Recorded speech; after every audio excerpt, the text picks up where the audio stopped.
This is the Money Seed Podcast, where we discuss all things investing, plain and simple, the way it should be. Please remember, this show is for educational and entertainment purposes only and is not intended to be investment advice. All right, welcome back to the Money Seed Podcast. Today's guest is Nate Sheen. Nate is the founder and president of Astoria. Astoria is a cybersecurity firm helping companies and small businesses stay on top of security issues and keeping them safe. Nate is also the author of the book, The Cybersecurity Guide, What You Need to Know to Implement a Cybersecurity Plan for Your Business. And Nate has several other projects on the side as well. Nate, welcome to the show. Well, thanks for having me today. This is a lot of fun. I think it's a neat project you have here with the Money Seed. I've enjoyed listening to the other episodes and happy that we can just chat about this world. I'm really fascinated and interested in this world. Maybe not in as deep as some others. I would say not as deeply as invested as others because I got a lot of investments all over the place. But I like talking about crypto, and it's becoming a really big thing these days. But money is so important, and there's a lot of security that comes into protecting that because ultimately that's really what the hackers want. They want your money. So glad to be here and share some knowledge with you today. Yeah, thanks, Nate. I think crypto is a great place to start. And I have a little bit of crypto. A lot of investors are getting into crypto. What should I be worried about? So if I'm, let's say, an average investor, I have some money on Coinbase in various different cryptocurrencies. What are some of the risks that I have to be aware of? Well, thanks for the question. I think it's really important that you think through. I don't know. You could probably tell me more what the average investor has in crypto. Like, maybe you've got a couple $1,000s out there, and the risk alone is stressful enough to maybe lose that value just because the market changes. That's probably stressful enough. What is more stressful is that value grows, and maybe you do really well in that world. Now the question becomes, how are you going to secure that? Because losing your passwords is one thing. If you're not implementing things like multi-factor authentication, which is kind of like yes, you should absolutely do that. But think about another story that has happened where maybe you have all this stuff invested and something happens where you're incapacitated or you pass away. What's the legacy plan for this? Because if you have these apps, they don't have the same structure that your average broker has for you. If you pass, something bad happens to you, you've got documentation in place, or you should have documentation in place. This isn't like a planning type of conversation, but it is a little bit. You got to have that continuity in place, and you say, this is what I have, whether it's spouse or family or friend or whoever that trusted person is to be that beneficiary. This is what I have, and this is how you can access it. Putting those plans in place, because if that money's gone, it's gone. It just disappears. Nobody gets it. It's locked away forever. So you got to really think just maybe beyond just the piece of getting good passwords and good security in place, which is of course important, but also getting that continuity piece in place. I think is so important. It's often overlooked in that security thing. The other thing is just, losing maybe access. If you've got like a password vault and you lose access to that for some reason, there's some continuity things built into those platforms as well, where you've got those passwords or encryption keys built in, building some continuity into that. So if you forget, something bad happens to whatever it is, you've got some continuity built into doing that. And I think that's often overlooked because we think that we're never going to forget, nothing's ever going to happen to us. Maybe we're young and then something bad does happen and we lose it because we can't get it back. Those are the things that I think really freak me out more than anything else in this world. Correct me if I'm wrong, but I believe there are some accounts where people have lost the password or they lost their key or their key was on a thumb drive 10 years ago. It's now in a dumpster in a landfill somewhere, and there's no way to get at that money. Right. Yeah, that happens all too often. And I think it's sometimes, my technologist, background, I started cranking on computers and fixing, little stuff. It's just as a kid. And I learned very quickly the volatility of hardware, the volatility of a flash drive. I'm like, people are like saving like millions of dollars worth of this crypto on a $15 flash drive they picked up over at Best Buy. And I'm like, no, no, no, don't do that, because the value of that hardware is as good as that. Like, your millions of dollars are going to be secured on that thing. Like, have some continuity built into it, and then that's kind of individual. But yeah, there was I think there's a story of somebody who has, like, they're probably worth like $300 million just in Bitcoin. That's on a flash drive that they'll never get because it's gone forever. Like, that's got to make you sick. I mean, it would have to. Like, you have to move on from that as that person, but just didn't have good continuity in place. Like, they lost the encryption key. It's on them. They'll never get it back. And those are things that it's just so careful to put those pieces in place and make sure that you have good encryption, but you also have a good way of retrieving those things. So, Nate, what are some of the telltale signs? Like, speaking specifically about crypto, I get hundreds of emails a day, and I get all kinds of text messages, etc.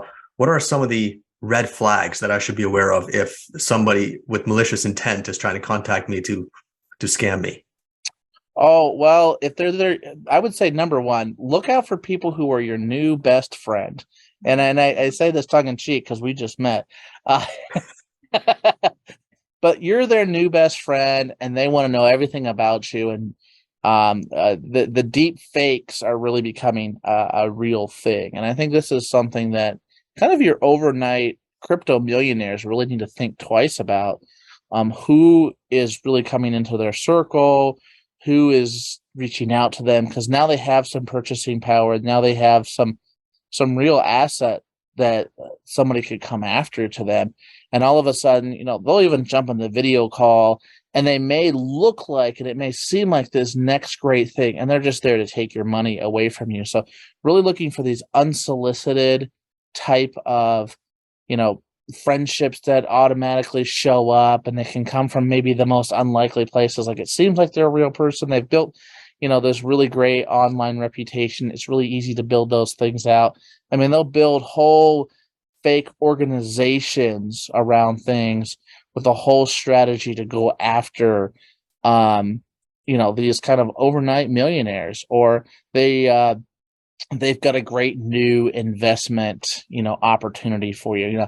I always think the greatest risk for any crypto investor is the next great coin, like, and I get myself in trouble sometimes. I'm like, man, that one looks kind of interesting. I kind of like what they're doing. Then I lose some money on it, and as it should be gambling a little bit on that.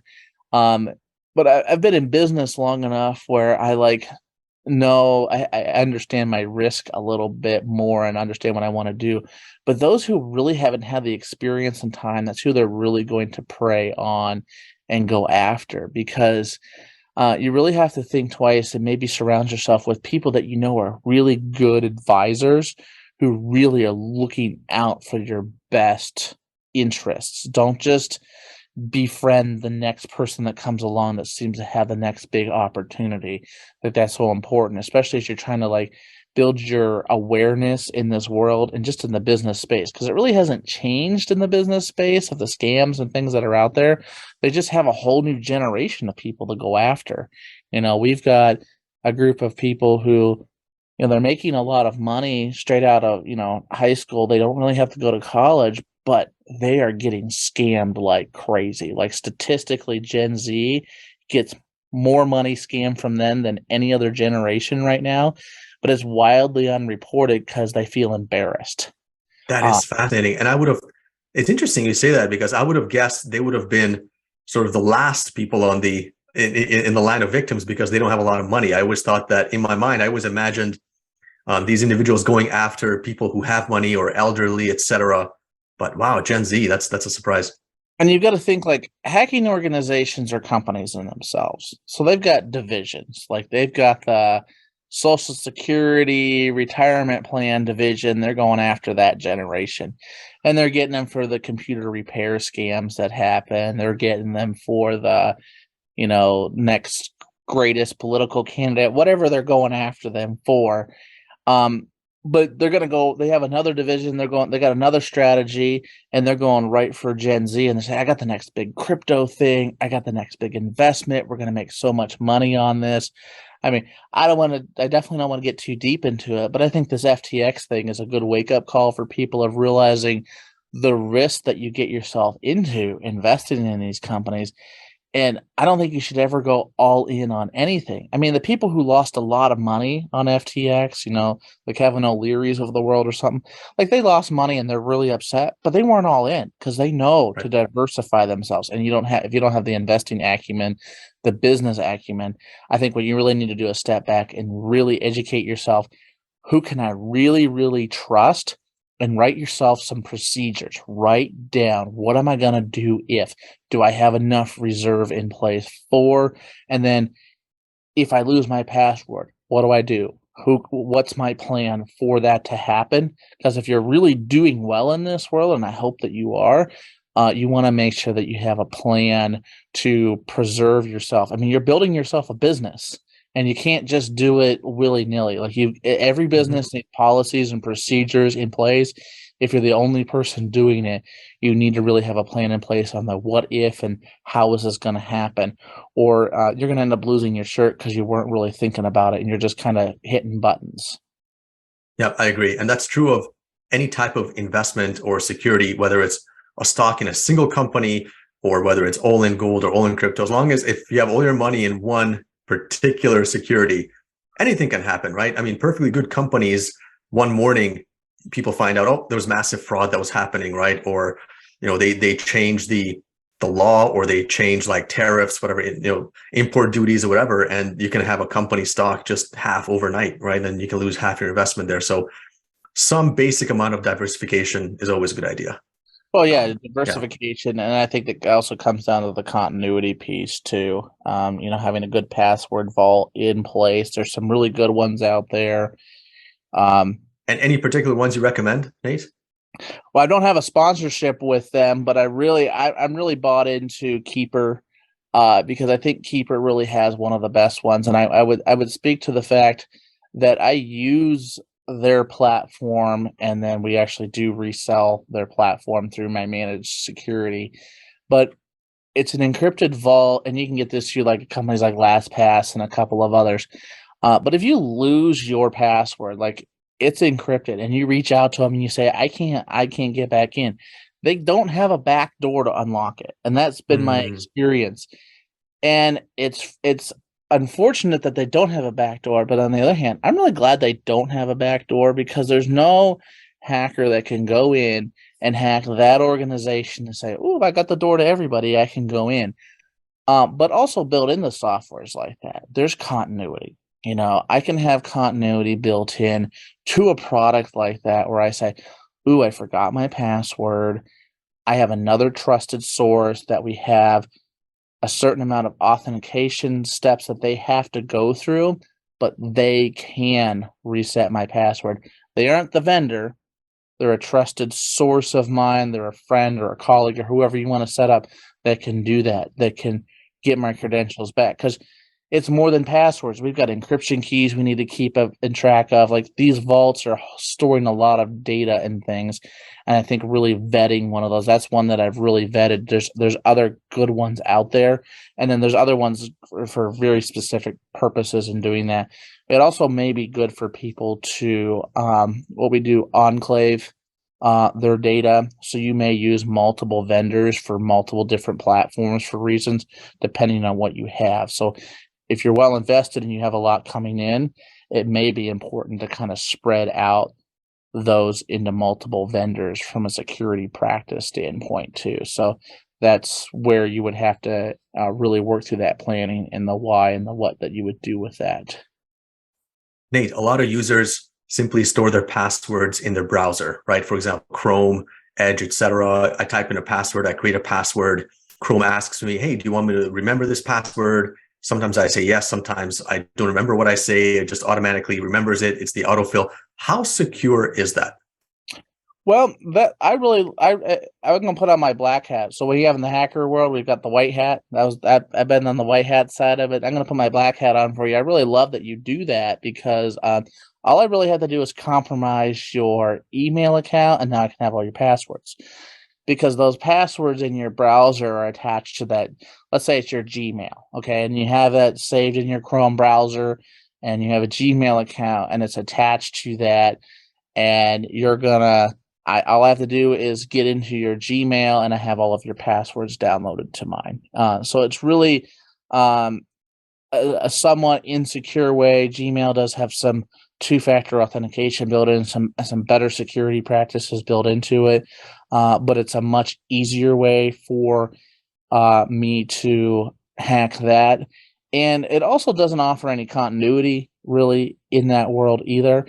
It's also, unfortunately, I've seen it get deleted very quickly too, and there's no recovery on that as well.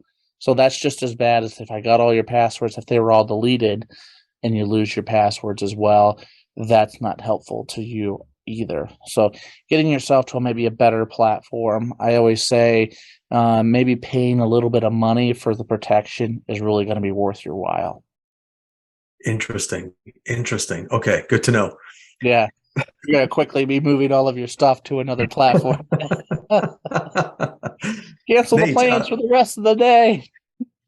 What are you doing tonight? Yeah.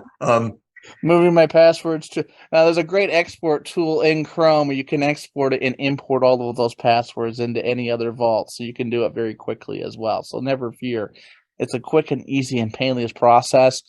And myself and my team have done a lot of exports of passwords out of Chrome into password vaults in the past. Good to know. Yeah. On the antivirus front, a lot of computers come with like McAfee built in. A lot of people use AVG, etc. Are there any particular software, antivirus software packages you recommend? Well, I think when it comes to antivirus, we work specifically with 2 or 3 vendors in the managed service space, and we're looking specifically at company leadership and philosophy. So some of the ones that you mentioned, they've gone to venture capital stage of company. So this is where they've been bought and sold so many different times. They're more about, they're doing a job. I wouldn't say they're the best ones on the market because they're really more about turning to profit at this point. The other companies need to turn a profit as well, but they're still very much in the development phase, and they're still very much in the really hunting threats. So there's a lot better softwares out there that use really good encryption, that really focus on having a security team behind it that hunts the threats that are there. So while it's good to start with maybe like the one that comes with your computer, once you get to a certain point, you really need to go to the one that's got a security team behind it that's really thinking about the development and processing of it and really lines up with your philosophy, and in some ways really going to be on your side. So you really got to understand the ownership of these companies and what they do to really eliminate those types of things, because viruses are so much more than just like what comes on your computer these days. They can block those downloads and those key loggers, which is really, really important for the crypto and investing world and protecting yourself from that.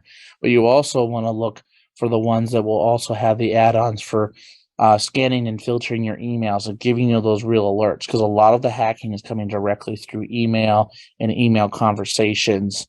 And really filtering through those as well. So you really want to kind of take your antivirus to the next level, just beyond just your typical scan and say this is known.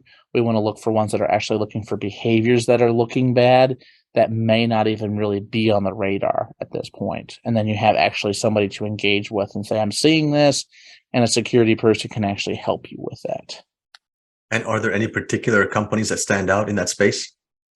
I really like, Sentinel-1's really, really popular in that space. That's been a really good one. A lot of the managed security space work really well with that. Um, we work really well with either SentinelOne, MSAsoft, or Bitdefender. Those are really good vendors that work really well together. There's a great group out of Northern Virginia called Huntress, and I give them a shout out because we work very closely with them in our security. And they actually have just developed their own antivirus product, and they don't sponsor me at all. I'm doing this for free, but they've done some really good work, and we're on the forefront of helping through some really major ransomware events in 2022 and 2021, and really helped mitigate those things, and even found the issues before they became a major issues, and were able to stop the hacking before it actually took off. And they were using not only the softwares I mentioned, but some of their own threat hunting that they've used to really just dive into it and look at the actual behavior and how the scripting and code is actually being written. A lot of that stuff you can't do with software. You really have to have somebody really looking at what's going on and really reading that and being ready to just take that over. Some of the stuff that I've mentioned, you really can't buy directly with him. You have to kind of buy it through a managed service organization. But there is some really good tools that you can get through that. So if you have maybe a listener, somebody's got a company and they're dealing with a lot of crypto, or maybe they're investing in a lot of crypto, it is really important to get a trusted entity to really manage that security piece for them, so they have some of these resources at their disposal. Sounds good. Nate, let's shift the conversation a little bit to the small business, small company space. If I'm starting out a small company, say I have 2 employees, 4 employees, 5 employees, and now I'm buying computers for everybody, etc.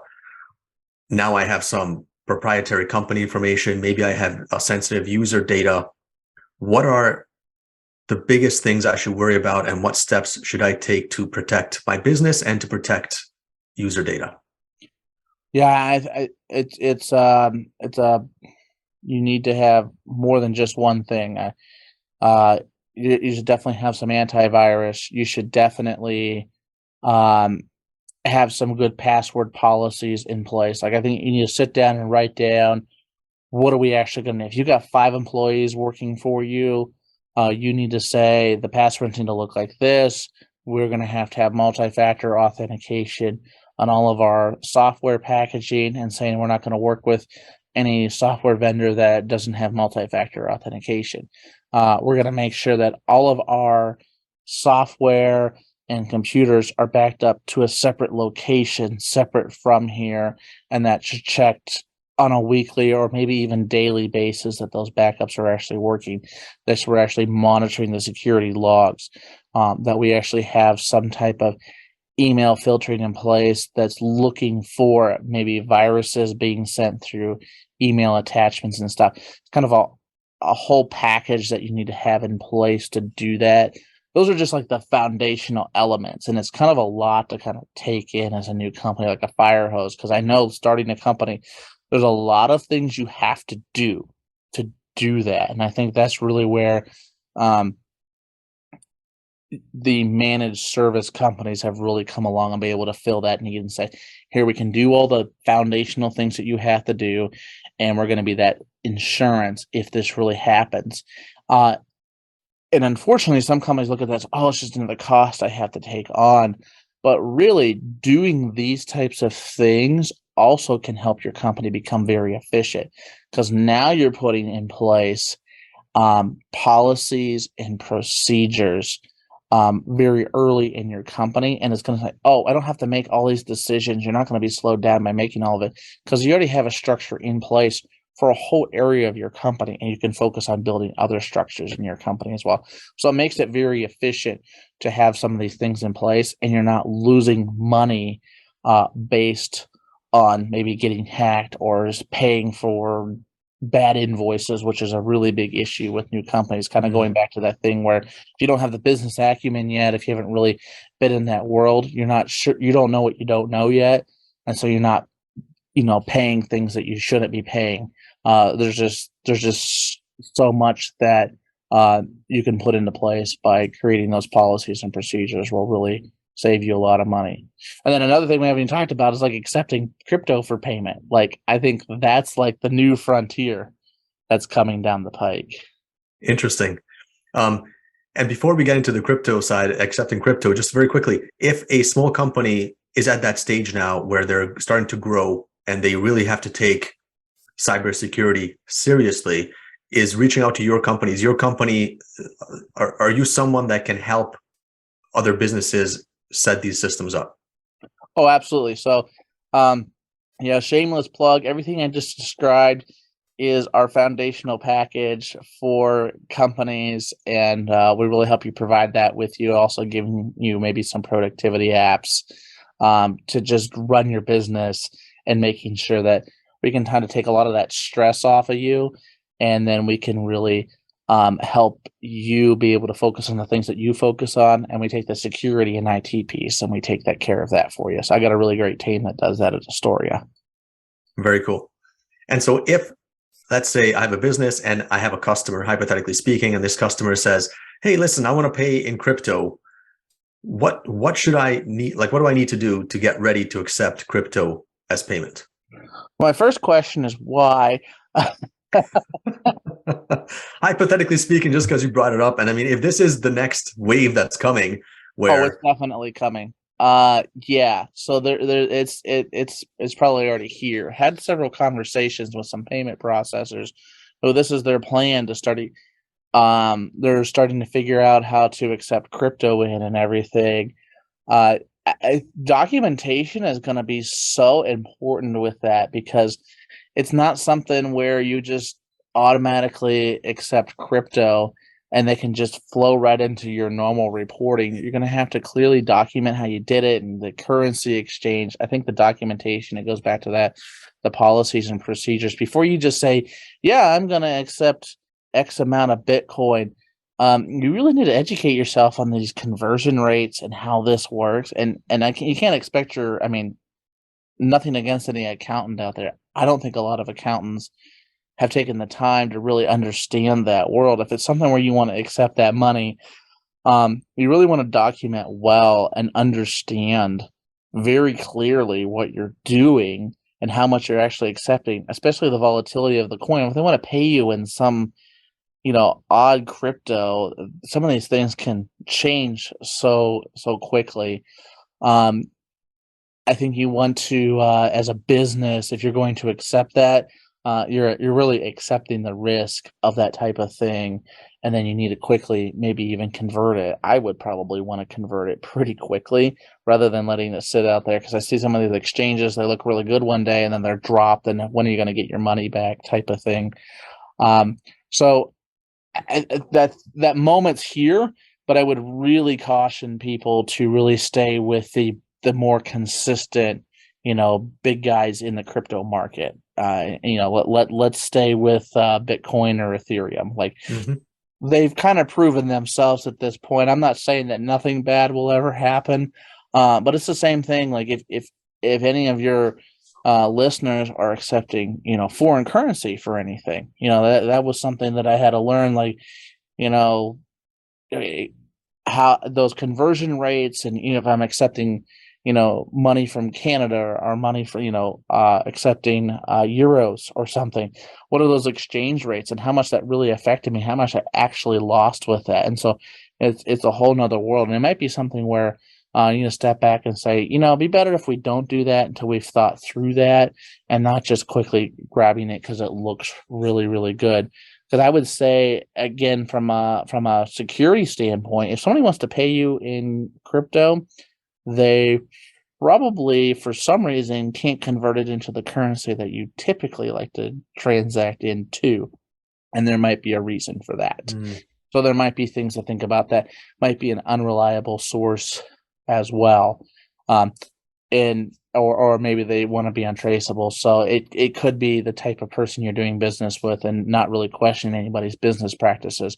But you definitely want to double check before you just accept that, and think very quickly and document well when you do that. So very good advice. Yeah.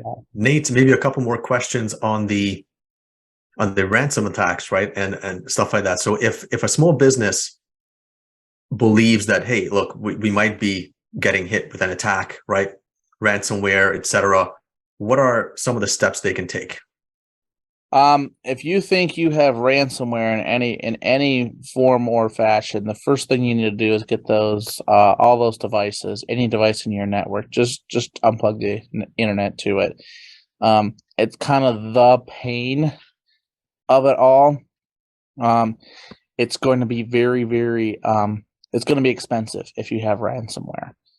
Get those things disconnected from the internet, and you need to get a professional to take a look at that and figure out what has happened and figure out what the path back to recovery is. That's why I focus so much on prevention.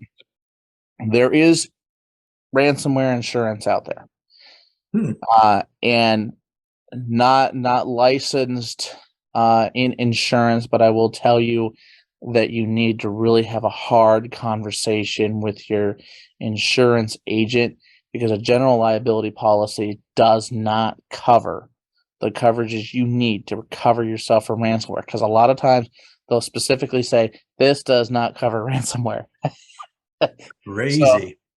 So it'll cover you. They'll say, oh yeah, your computer equipment's covered if the building burns down. Okay. But not if it gets hacked. There's specific companies who do it. There's a lot of companies who don't do it at all, and you may want to get an additional policy for that. And I'm really advising all of my clients to really take a hard look at that, and so we need to have ransomware insurance in place, and make sure you have the coverages, and make sure that you have the money in place. So if you do get hit, can you afford to be down for 1, 2, 3 months? I don't know what the time is. If you can't afford to be out of business for 3 months, you better get the insurance in place. And if you can't afford the insurance, then we better get the prevention in place to make sure that this doesn't happen in the first place. So those are a lot of the steps that you need to take with that and really realize the costs to prevent that.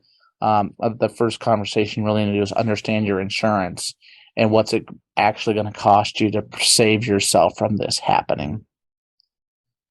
And Nate, I have a theory, and I got to run it by you. Okay. I always feel like I don't have a good idea of how common these ransomware attacks are, because a lot of companies that get hit, they don't want to make that public, right? Because they're embarrassed, or they don't want people to think that they don't have good security, or they don't want their users to lose trust in the company. How often does that happen where a company gets attacked and no one ever hears about it because they just want to pay and make it go away? How common is this? Every single day. You could walk down your main street of any town, and 50% of those businesses have been hit by ransomware in some shape or form in the last 5 years. And it is tongue-in-cheek a little bit. There's only 2 types of businesses. There's the ones who have been hacked and the ones who will be hacked. And here's another kind of scary statistic. If you've had a ransomware attack in the past, you are more likely to have another one again, because if you've ever worked in sales in any shape or form, it's much easier for me, if I've sold you a product before, to sell you that product a second time. It's the same thing with ransomware. If I hit you once, it's much easier for me to hit you again, because now I already know everything about you. I got you once, you paid for it, I know that you've got a little bit of capital there. I'm going to come after you again, and you're going to pay for it. So I actually believe and have seen it is much harder to prevent it the second time around, because of all the work we have to do, because they already know a lot about it, and you're much more susceptible to it from the social engineering side, the email phishing side. And we really have to do a lot of extra training on that point, because they already have their notes built, whether it's Salesforce or whatever type of note system they're working. They already know a lot about your organization, and they're trying to get right back into it. So, yeah, to answer your question, it is swept under the rug so often, and you would not believe how quickly those NDAs come out, and nobody wants to talk about it. Like, you're not allowed to talk about it. When you go in and you recover the situation, and I'm not even supposed to know that. I'm not even supposed to tell anybody that I know you. If I saw you at the grocery store, I'm not supposed to act like I know you. Like, that's the situation that people are in, and that's the type of non-disclosures I'm typically put into. That's incredible. Yeah. All right. Well, that freaked me out. I won't sleep tonight. Well, please Thanks, sleep. Nate.